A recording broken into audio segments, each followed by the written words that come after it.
جب شیطان ان کو گمراہ کرنا چاہتا ہے، شیطان بہکانا چاہتا ہے، خدا کو یاد کر لیتے ہیں، ان کی آنکھیں کھل جاتی ہیں۔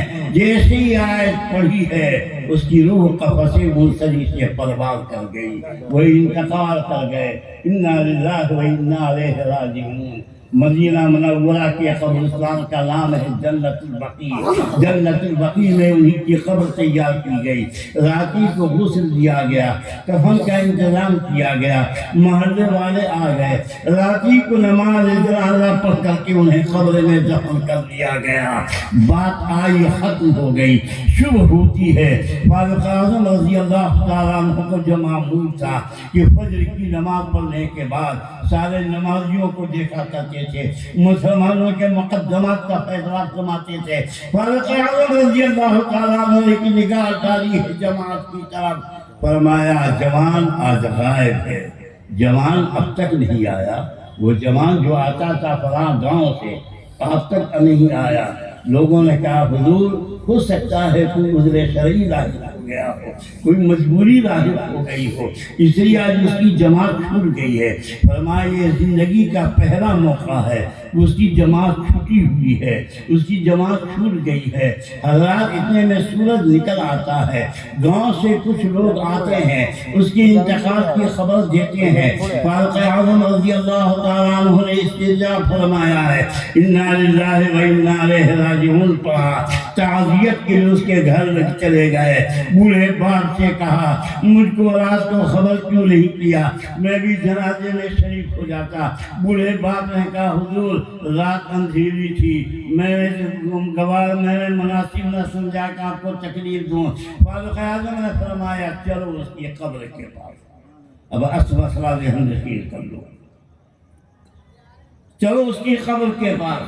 فاروق اعظم ہیں، صحابہ کرام ہیں، ایمان والے ہیں، اس جوان کی قبر کے پاس آتے ہیں جس جوان کو رات میں دفنا دیا گیا ہے، جو جوان رات کو اپنے قبر میں چلا گیا ہے۔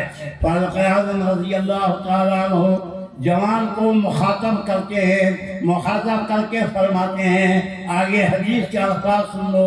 فاروق اعظم رضی اللہ تعالیٰ عنہ نے فرمایا یا فتیٰ وَلَمَنْ خَافَ مَقَامَ رَبِّهِ جَنَّتَانِ، اے جوان جو اپنے رب سے کھڑے ہونے میں ڈرتا ہے، اللہ اس کے دو باغ عطا فرماتا ہے، دو جنت عطا فرماتا ہے۔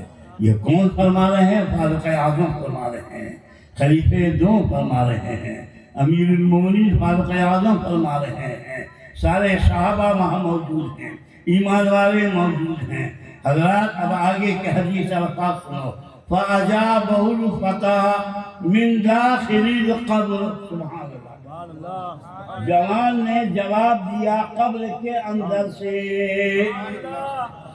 فَأَجَابَهُ الْفَتَىٰ مِنْ دَاخِلِ الْقَبْرِ، قبر کے اندر سے جوان نے جواب دیا یا امیر المومنین قد اعطانیہا ربی فی القبر مرتین۔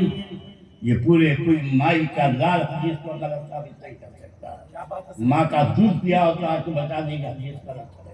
حضرات یہ فتویٰ رضیہ کے اندر بھی اور دوسری حدیث کے اندر بھی حدیث موجود ہے، لیکن ترجمہ یہ ہوا جوان نے قبر کے اندر سے جواب دیا اے امیر المومنین، میرے پروردگار نے قبر میں مجھے دو باغ عطا فرمائے ہیں۔ اس لیے اب دوسری حدیث پاک سنو، آقا فرماتے ہیں القبر روضۃ من ریاض الجنہ، مومن کی قبر جو ہے جنت کے باغوں میں سے ایک باغ ہے۔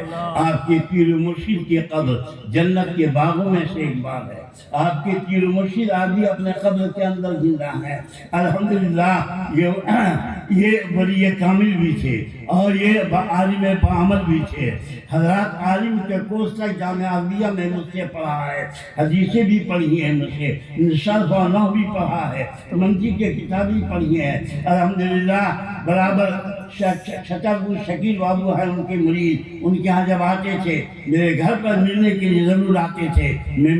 مجھے معلوم نہیں تھا کہ آئیں کہ نہیں آئیں، لیکن آتے تھے اور ان کی محبت تھی۔ اللہ تعالیٰ غوث پاک کے صدقے میں انہیں جنت میں اعلیٰ مقام عطا فرمائے، انہیں اپنے مخصوص رحمتوں سے غفران فرمائے۔ اللہ ان کے قبر کو جنت کے باغوں میں سے ایک باغ بنائے۔ بس